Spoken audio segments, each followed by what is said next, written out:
Good morning, class. Good morning, sir. Today, we tackled about bread and chemistry, PNA 9. Next week. So, the first is baking tools and equipment and their uses. First, baking wares are made of glass or metal containers for butter and dough with various sizes. So, ito yung mga kalamitan na kung saan ay napaka-importante sa loob ng isang laboratory para may malagyan tayo ng mga ingredients at makagawa ng isang produkto. Next, second is cake pan. So dito na nilalagay, sabi dito, comes in different sizes and shapes. It may be round, square, rectangular, or heart shape. So ito naman yung basis ng ating kung gagawa tayo ng isang bread or cake. Ito yung ating base para makapili tayo ng sizes na gusto natin sa ating nilulutong cake. Ayan. Next is biscuit and donut batter. It's used to cut and shape biscuits or donuts. So, it's up to you kung anong gusto mong cut na gagawin mo using this biscuit and donut cutter para hindi mahirapan tayo mag-cut sa ating ginagawang tinapay or cakes. Next is cutting tools. Yan. Included a knife and chopping board that are used to cut glazed fruits, nuts, or other ingredients. Napaka-importante po ng cutting tools sa laboratory when it comes to the cutting ingredients or bread para mas mapadali or easily process the foods you make. Ayan. The flour sifter is used for sifting flour. Of course, if we are going to make a dough, make sure that we have to sift first para mas moist or mas maganda yung texture ng harina na gagamitin natin sa paggagawa ng cake or bread. The next grater is used to grate cheese, chocolate, and other fresh fruits. And of course, napakahalaga din ng grater when it comes if we are going to add something sa ating cake na mas lumagdag sa kulay or pampalasa sa ating cake or bread, using this grater, mas ma-appreciate or madadagdagan natin yung kulay or flavoring or toppings doon sa ating ginagawang cake using this grater. Ayan, para mas madali din. Next slide. Ayan, kitchen chairs are used to grate cheese, chocolate, and other fresh fruits. So, yung grater kanina is, lang siya,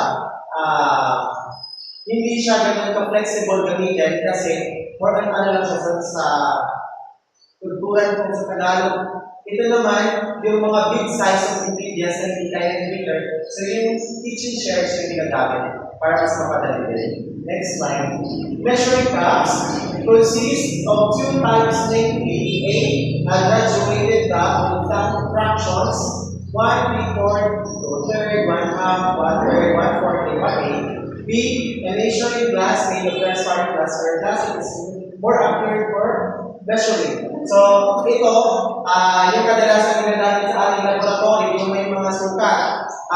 Pero, kagandahan naman ng glass is hindi lang may sukat siya, kung makikita din natin, transparent din yung nasa loob. Unlike dito sa graduated cup with fractions, is hindi natin siya kita kung sa loob kung ano yung natin mini-measure. Ayan. Next is mixing bowl. Mixing bowl comes in graduated sizes and has floating sides used for mixing ingredients. Ayan, so we have a lot of kind of mixing bowl. May glass, may wood, may plastic, pero mas stainless or glass para mas mapadali when it comes mixing ingredients. Ayan, that is the function or the advantage of mixing or using mixing bowl made in stainless and glass. Next is measuring spoon. Measuring spoon consists of a set of measuring spoons used to measure small quantities of ingredients. Ayan. So, very important siya kasi may mga niluluto tayong product, especially cakes, na gumagamit tayo ng small quantities of ingredients para mas mag-add ng flavoring kung gusto mo, and then para sakto din yung lasa. Ayan, using this measuring spoon. Ay, mamimili ka lang kung nasaan yung angkop na size ng measuring spoon mo na nakakagawa sa ingredients na gagawin ng lulutuin mo. Ayan, so next is mortar and pestle. It's used to pound or ground ingredients. Kadalasan, actually, ginagamit din ito para, for example, gumamit tayo ng bawang or luya or something ng mga ingredients na kung saan is kailangan natin dikdikin para mas ma-flatten yung ating ingredients or yung gagamitin natin as flavoring to the cakes and breads. Of course, paring knife used to pare or cut fruits and vegetables into different sizes. Ayan, kung ano gusto mong size ng iyong ingredients, especially kung gumamit ka ng vegetables and fruits, using these tools, mas mapadali mo yung pagkakat ng yung mga ingredients na gagamitin. As a blade knife used to cut dough in making pastry pasties.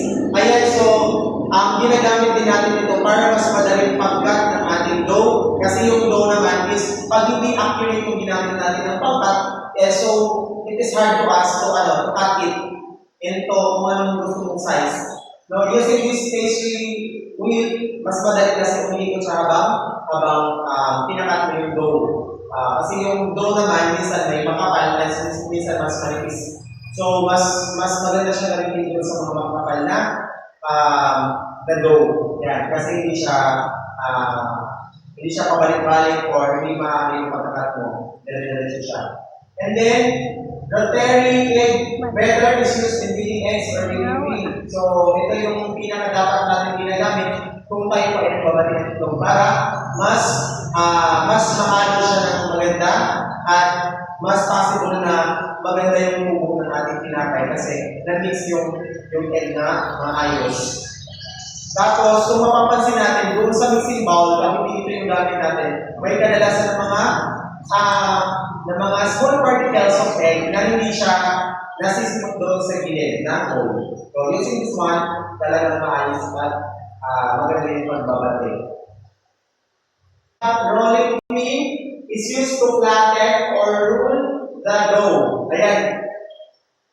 Pag halimbawa gusto talaga natin yung halimbawa, for example, gagawa tayo ng pizza.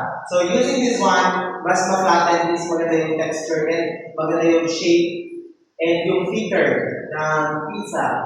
Ayan. Next is rubber scraper. Is used to remove bits of food inside the bowl. Ayan, pwede din siyang gamitin. Kung may mga ingredients na nakadikit doon sa paligid or sa loob ng bowl, using this one is mas mapapadali natin tanggalin para ilagay doon sa gitna. Para mas madali siya i-mix ng mixer natin. Okay, so let's proceed to the spatula. Comes in different sizes. Small spatula are used to remove muffins and molded cookies from pans, which is 5 to 6 inches. Large spatula for icing or frosting. Cakes, flexible blade is used for various purposes. So napakadaming gamit ng spatula. For example, here are going, we measure some ingredients like sugar, salt, etc. And then, mas maganda rin ito gamitin para sa talaga yung sukat. And of course, sabi nga dito, remove muffins and molded cookies from pans. Ito yung ginagamit natin. For example, tinatransfer natin yung cakes natin into another bowl or lagayan. Is mapadali po natin using this spatula. Okay, strainer. It is used to strain or set dry ingredients. Ayan, parang na-discuss na natin slightly kanina. Yung strainer, ang function nito is para ma-maintain natin na yung ating dough is maganda yung texture kasi minimix natin muna sinasala muna natin yung malalaking and sa maliit para mas maganda yung texture ng nating dough. And of course, nakakalaga, timer is used to define baked products, the rising of yeast, and to check the doneness of cake. So, of course, if without the timer, it's possible na masusunog or matutok yung nilulutong cakes and breads.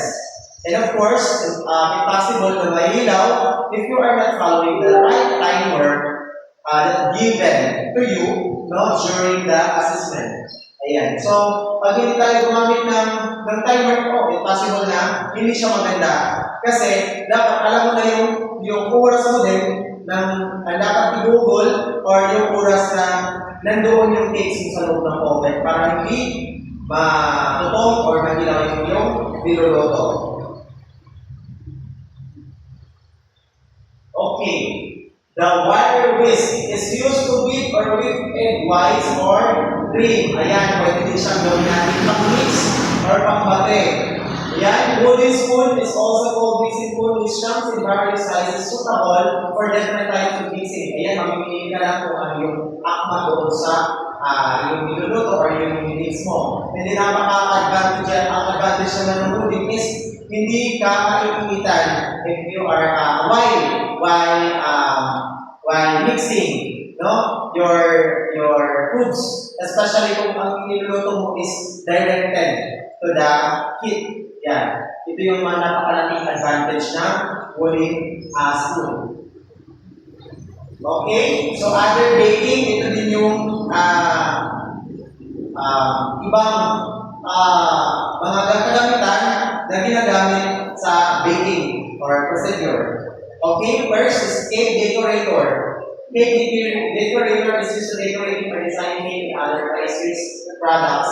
Ayan, mamimili ka lang ng size or design na gusto mo kung anong gusto mo or akma doon sa cake na ginagawa mo. For example, may flower, may circle, rectangular size, or etc. Kung anong gusto mo at gusto i-apply mo sa iyong i-present na cake, so it's up to you. That is your choice na using this cake decorator cylindrical. Ayan. Next is cookie press. Is used to mold and shape cookies. Ayan, mas mapadali yung pag-mold ng mga cookies and bread. Ayan. Ovens, ayan, are also called because the items will be baked and there are sheet pans or in the case of some bread, freestanding are placed directly on the bottom or deck of oven. Ayan, ito naman yung final judgment when you are going to cook. Kasi dito na niluluto lahat ng gusto mong lutuin, dito na isasalang. So sabi ko kanina, dapat alam mo yung time and limit sa pagluluto kasi impossible na masusunod pero masisira yung oven mo kung yun ay overheating na kasi you are not following the right time na dapat i-google sa pagluluto ng iyong cake. Ito naman is, ayan. Okay, so, a mechanical or mechanical oven, the food is in motion while it bakes in these types of oven. The most common types are revolving oven, in which this mechanism is like a Ferris wheel. The mechanical actions eliminates the problem of hot start and baking because the mechanism takes food out of oven. So yung parang pangkal lang ito, mas madali din. Ayan. And the next naman is ito. So yung Dutch oven is something wood, usually cast iron, cooking pan in tight-fitting lid. Dutch oven have been used as cooking grids and vessels for hundreds of years. So ito naman yung kakaibang oven na Kakaiba, pero ito yung ginagamit kadalasan natin when it comes sa pagluluto natin ng ating mga gusto nating lutuin sa ating sa laboratory or sa ating pamamahay. So, ito yung ginagamit. Ayan. Okay, so that's all my report. Thank you, class, and have a nice morning.